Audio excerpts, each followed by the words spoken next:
Austria is struggling to sustain its core values in the face of mass migration from the Islamic world from societies that have very different beliefs. Recently, Austria has had a ban on publicly wearing any veil that obscures the face, such as the burqa. The hijab is still allowed, but one of the country's officials has proposed banning it for anyone in government employment. That is all very concerning to that country's president, Alexander Van der Bellen, who recently said this, quote, "If Islamophobia continues to spread, the day will come when we will have to ask all women to wear headscarves." Now, why would all Austrian women be asked to do that? Well, explained the president, as an act of, quote, solidarity with those who follow Sharia-inspired gender codes. Fair enough. But if Islamophobia continues to spread in Austria, perhaps Austrian women will next be asked to, I don't know, prohibit themselves from driving cars, or voting, or using public swimming pools, or going outside except in the company of male relatives. All in solidarity with Islam, because, you know, that would show the Islamophobes. Well, a new academic paper released earlier this spring has some discouraging news about Europe's experiment with mass immigration. The paper looks at 25 years of labor market data in Norway, and it finds that while they initially get jobs and assimilate into the nation's economy, immigrants from poor countries ultimately become less integrated over time. We've seen this in other countries as well.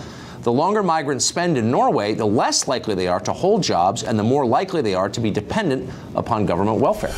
Katie Hopkins is a global columnist for DailyMail.com, and she joins us tonight. Katie, does this surprise you?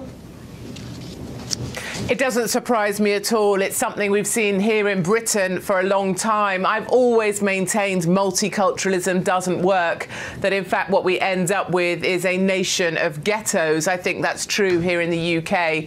And I think what we see is that migrants arrive, and typically because we now have so many economic migrants who haven't actually suffered war or endured real hardship, that they really want to create a country within a country. They don't see Islam as compatible with Western culture, Western values. So actually they would rather live alone, separate from our society. Certainly around 23% of British Muslims have said that they would prefer and look to live under Sharia law rather than any laws that we have here. So I certainly feel that when people talk about integration, for me, I always hear the word colonization, because I think that's what's happening across Europe as we have opened our arms and our borders and told everyone to come and effectively take over.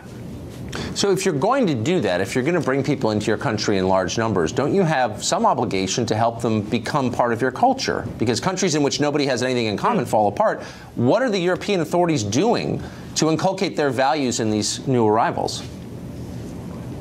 Absolutely. You would think that, wouldn't you? You'd think we would kind of maybe have some lessons on British values, help individuals integrate by kind of showing them our ways and enabling them to join them.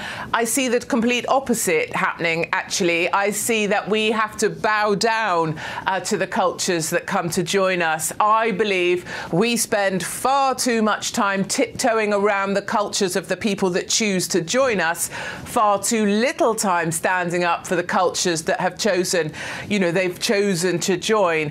I think we need to stand up for our culture and ask people to integrate into it, but I certainly don't see that happening. I think people, you know, are punished for looking Islamophobic if they try and stand up for British values, and that's why things like having the flag, our national flag, having the English flag, the George Cross, you know, that's seen now as kind of being almost verging on racist, potentially, certainly Islamophobic, because we're not then embracing these new cultures that come to join us. So it's more offensive to the British ruling class and British authorities to be anti-Islam than it is to be anti-Britain.